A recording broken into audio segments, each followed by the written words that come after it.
नमस्कार. आज गांडोळे येथे कैलास भाऊ आणि त्यांची सगळी टीम आम्ही सगळेजण या ठिकाणी पर्यटनाच्या दृष्टीने कोणता स्पॉट चांगला असेल हे बघण्यासाठी या ठिकाणी आलो आहे.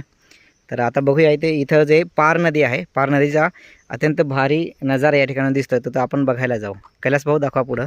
चला आपण इथं खाली उतरूया आणि तो जो काही पॉइंट आहे आपण जर बघितला तर खरंच रमणीय गोष्ट आहे. आणि आपण त्या ठिकाणी आलं तर आपण 1 तास साहजिकच एकदम आनंदात बसणार. तर आपण बघूया खाली जरा कसं आहे.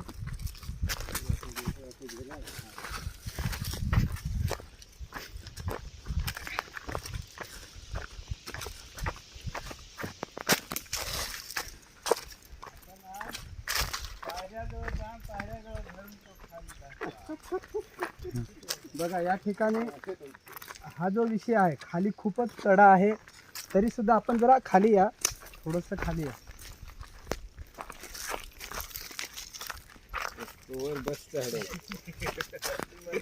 हे बघा हा जो आहे हा खूप मोठा चढा आहे आणि एकदम म्हणजे खूप अवघडच आहे.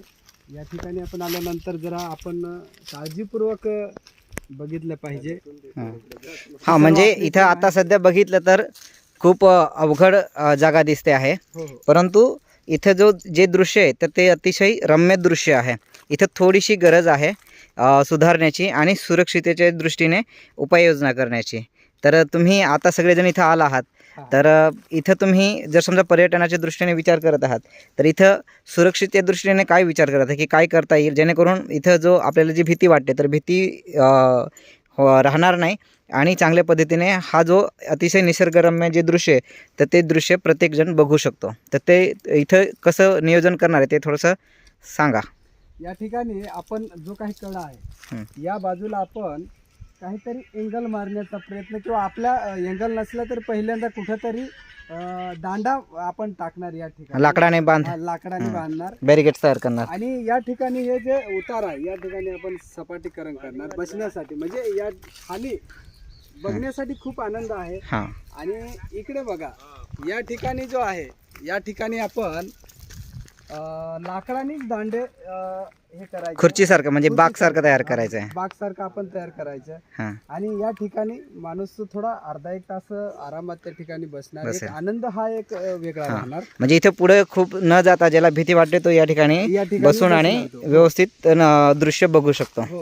तसंच इकडे काही येण्या जाण्यासाठी पायवाट वगैरे तयार करणार आहे का? हो. या ठिकाणी मग काय करणार आपण, इकडनं जी हा रस्ता आहे, हा जो वरती रस्ता आहे या बाजूला आपण पायवाट तयार करणार. आणि इकडे कसं जरा हेच आहे त्यामुळं वरतीच आपण त्यांना हे करण्याचा प्रयत्न करणार. कारण कसं आहे आपण जे काही हे करणार दुसऱ्याला तकलीफ पण होणार नाही, अशा पद्धतीने आपण करण्याचा प्रयत्न करूया. ठीक आहे. तर या ठिकाणी कैलास भाऊ यांनी खूप छान नियोजन केलेलं आहे. लवकरच 2-4 दिवसामध्ये इथं थोडी सुधारणा म्हणजे सुरुवात करण्याचा प्रयत्न करणार आहेत. वनवासी कल्याण आश्रमचे श्री संजयभाई शाह सर आणि अखिल भारतीय ग्रामविकास प्रमुख श्री बिंदेश्वरजी शाहू तर हे या ठिकाणी येणार आहेत. तर त्याच्या अगोदर इथं थोडीशी सुरुवात करण्याचा हे प्रयत्न करत आहेत. जसं की कैलास भाऊने सांगितलं त्या पद्धतीने इथं पुढे कडा आहे तर ते पुढे जो कडा आहे तर तो धोका टाळून इथं पुढे लाकडाचा बॅरिकेड्स तयार करणे आणि जिथं उभं राहून बघता येईल इथं टिकाव पावडीने सपाट जागा करून घेणे आणि इथंपर्यंत येण्यासाठी पाऊलवाट जिथं उतार आहे तिथं सपाट करून देणं, अशा पद्धतीने यांचं नियोजन केलेलं आहे.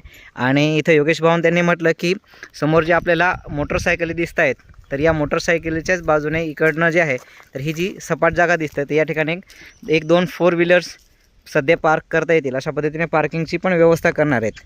जे या ठिकाणी नारपारजी नदी म्हटली जाते त्यापैकी ही पार नदी आणि पेठ तालुक्यातील गांडोळे गावापासून अतिशय 2 ते 3 किलोमीटर आणि आंबे गावापासून सुद्धा 2-4 किलोमीटरच्या अंतरावर आणि इथून 2-4 किलोमीटर अंतरावर पुढे शेपूझरी हे एक गाव आहे आणि त्याच्याच पुढे भिवतास हे तसं नावाजलेलं ठिकाण आहे.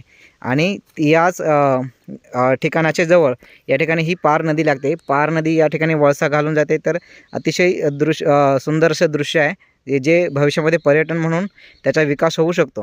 तर जनजाती कल्याण आश्रम पश्चिम महाराष्ट्र यांच्या माध्यमातून गांडोळे हे आपण ग्रामविकासाचं गाव घेतलेलं आहे.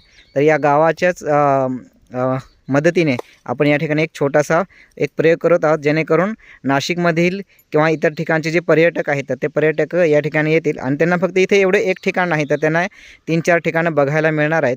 भविष्यामध्ये याचं एक खूप चांगलं मोठं स्वरूप निर्माण होईल आणि एक चांगलं यश येईल अशी अपेक्षा करतो आणि थांबतो. धन्यवाद.